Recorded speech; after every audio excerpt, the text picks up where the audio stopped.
الحمد لله وكفى وسلام على عباده الذين اصطفى اما بعد۔ میں سجاد نعمانی اس وقت خاص طور پر پاکستان کے علماء، ائمہ مساجد، دانشوران ملت اور نوجوان عزیزوں کی خدمت میں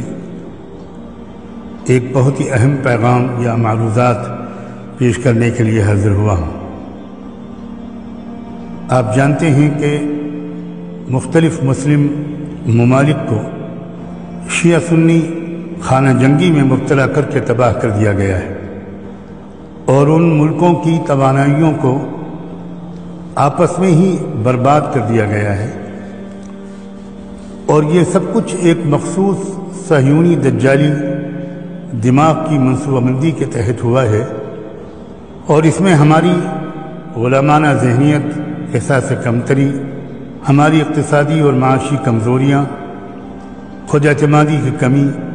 اور اپنے فیصلے خود لینے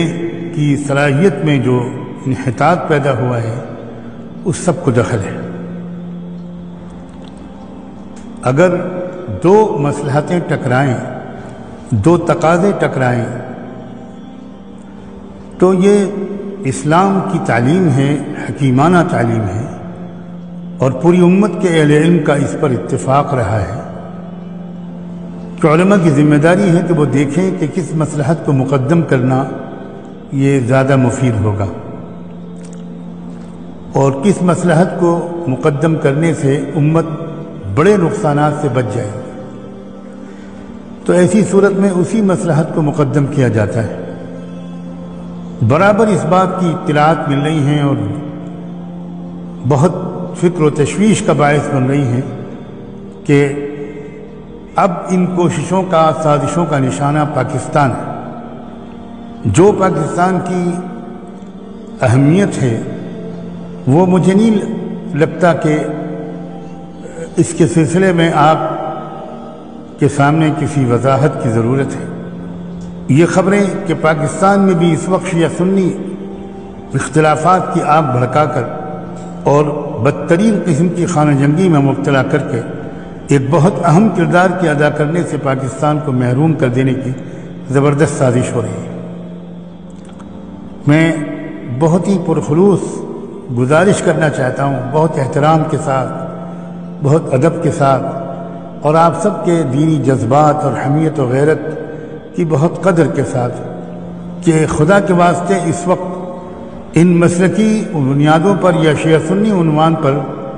اختلاف کی آگ کو بھڑکنے مت دیجیے۔ یہ اس وقت کا ایجنڈا نہیں ہے، اور اب تو ہم دیکھ رہے ہیں کہ یہ احساس بھی دونوں طرف کے سمجھداروں میں بڑھ رہا ہے کہ ہمیں اپنی توانائیوں کو آپس میں ضائع نہیں کرنا چاہیے۔ اس لیے اللہ کے واسطے آپ سب سے گزارش ہے کہ ہلاکت کی اس وادی میں گرنے سے اپنے ملک اور قوم کو بچائیے۔ انشاءاللہ جب آپ کی ترجیحات درست ہوں گی اور آپ کی توجہ صحیح طرف ہوگی تو انشاءاللہ آپ کے جذبات کی تسکین بھی ہوگی، اور پھر وہ وقت بھی قریب آئے گا جب ہم بہت سی چیزوں پر نظر ثانی کریں گے، اپنے رویوں پر نظر ثانی کریں گے اور درست کریں گے۔ بس میں تو اس وقت اس مختصر سی گفتگو پر اکتفا کرتا ہوں، اور آپ کی خدمت میں یہ اطلاع بھی دیتا ہوں کہ اکتوبر کے الفرقان کے اداریے میں بہت تفصیل کے ساتھ میں نے اسی صورتحال پر روشنی ڈالنے کی کوشش کی ہے، اور خاص طور پر علماء دیوبند کا جو رویہ ہم نے شروع سے دیکھا ہے اس ملک میں، کہ انہوں نے کس طرح ترجیحات میں تبدیلی کی ہے اور حالات اور مصلحتوں پر نظر رکھی ہے، اور ایک ہی بات کو ہر حال میں صورتحال کو مکمل نظر انداز کر کے دہرانے کی غلطی نہیں کی انہوں نے۔ علماء دیوبند کے جو نام لیوا لوگ ہیں اور جو ان کے بارے میں یہ سمجھتے ہیں کہ قرآن و سنت کا بہت ہی گہرا اور معتدل فہم ان حضرات کو حاصل ہوا، ان سے اب خاص طور پر گزارش کرتا ہوں کہ انشاءاللہ الفرقان کا وہ شمارہ بہت جلد آن لائن کر دیا جائے گا تاکہ آپ حضرات بڑے وسیع پیمانے پر اس کا مطالعہ کر سکیں۔ وہ علماء جن کی اپنی کچھ سیاسی مسالے ہوتی ہیں، ان سے بھی بہت گزارش ہے کہ اللہ کے واسطے اپنی سیاسی مصلحتوں یا اختلافات کی وجہ سے اس وقت ملک کو اور قوم کو اور ملت کو اس ہلاکت کے غار میں نہ ڈھکیلیں۔ آپ کا ملک ایک آخری دفاعی لائن کی حیثیت اختیار کر گیا ہے،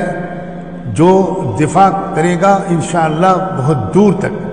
مسجد اقصی اور حرمین شریفین کی دفاع کی سعادت بھی وقت آنے پر انشاءاللہ امید ہے کہ آپ ہی کو ملے گی۔ اس لیے اس وقت دشمن کی چال اور سازش کو سمجھیے اور شیعہ سنی جیسے مسئلوں پر کسی بھی طرح قوم کو باہم خانہ جنگی میں کود کر خودکشی کرنے کی مہلک غلطی سے بچانے کی ہر ممکن تدبیر کیجیے۔ اللہ آپ سب کے رتبے بلند کرے۔ جزاکم اللہ۔ السلام علیکم ورحمۃ اللہ وبرکاتہ۔ جو کچھ سنا گیا اللہ اس پر عمل کرنے والا اور آگے لوگوں تک پہنچانے والا بنائے۔